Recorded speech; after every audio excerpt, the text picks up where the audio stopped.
नमस्कार, पुन्हा एकदा तुमचं माझ्या चॅनलवरती खूप खूप स्वागत आहे। तर आजची रेसिपी आहे मिक्स डाळीचे सांडगे। तर अगदी छान असे तोडलेले आहेत, तुम्ही बघू शकता।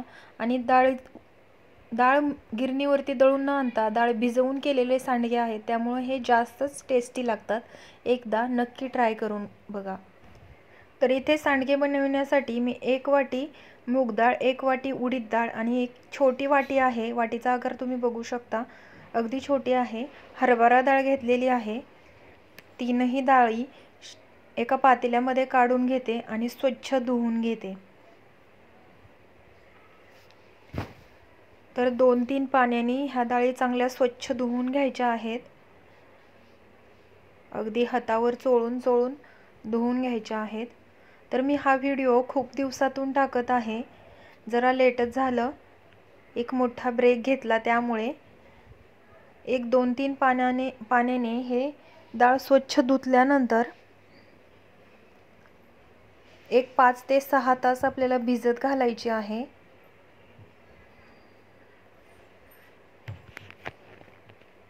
सहा तास भिजवून घ्यायचं आहे।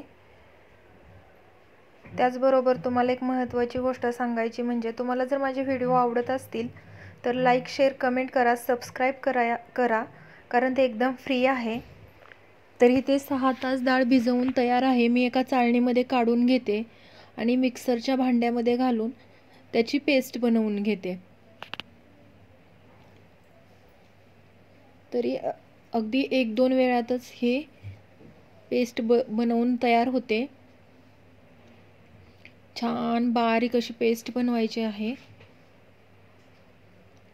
जास्त पाणी घालायचं नाही, कारण ते पातळ होऊ शकते। तर इथे तुम्ही डाळीची थिकनेस बघू शकता, अगदी घट्ट ठेवायचा आहे। होता होईल तेवढा कमीत कमी पाण्याचा वापर डाळ वाटताना आपल्याला करायचा आहे। एका पातेल्यामध्ये मी सगळी वाटलेली डाळ काढून घेते।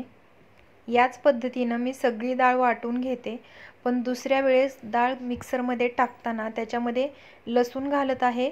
तर लसणाचं प्रमाण तुम्ही तुमच्या आवडीनुसार कमी किंवा जास्त करा।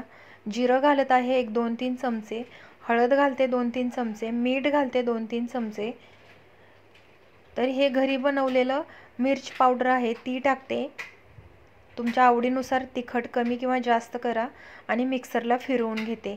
तर मी मगाशी सांगितल्याप्रमाणे पाणी अगदी कमीत कमी वापरायचं आहे। सगळं वाटलेलं मिश्रण मी त्या पातेल्यामध्ये काढून घेते आणि छान हे मिक्स करायचं आहे।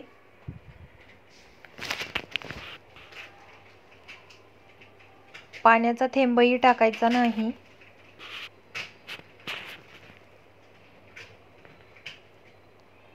एकदम सोपे आणि कमी वेळाचे व्हिडिओ आहेत। व्हिडिओ आवडल्यास लाईक, शेअर, कमेंट करा, सबस्क्राईब करा, कारण ते एकदम फ्री आहे। तर इथं भरभरून फ्रेश चिरलेली कोथिंबीर घातलेली आहे। पुन्हा मिक्स करूया। हीच तर मजा आहे भिजवून डाळीच्या केलेल्या सांडग्यांची। अगदी फ्रेश कोथिंबीर घातलेली आहे आणि एवढी छान टेस्ट येते, खूप छान टेस्ट येते। मिक्स करूया आणि लगेचच सांडगे तोडून घेते मी। आता ह्याला जरा वेळ ठेवण्याची काहीही गरज नाहीये। तर इथे माझ्याकडून चुकून उभा कॅमेरा झाला, तर ह्याच्यामध्ये बघा अशा प्रकारे अगदी छोटे सांडगे तोडून घ्यायचे आहेत। तुम्हाला हवं असल्यास मोठेही करून घेऊ शकता। आता काही लोक याला सांडगे म्हणतात, काही वडे म्हणतात, तर तुम्ही तुमच्या सोयीनुसार म्हणा।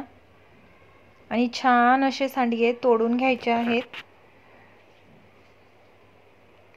व्हिडिओ आवडल्यास लाईक, शेअर, कमेंट करा। इथे बघा मी सगळे सांडगे तोडून तयार केलेले आहेत आणि चॅनलला सबस्क्राईब करायला बिलकुल विसरू नका, कारण ते एकदम फ्री आहे।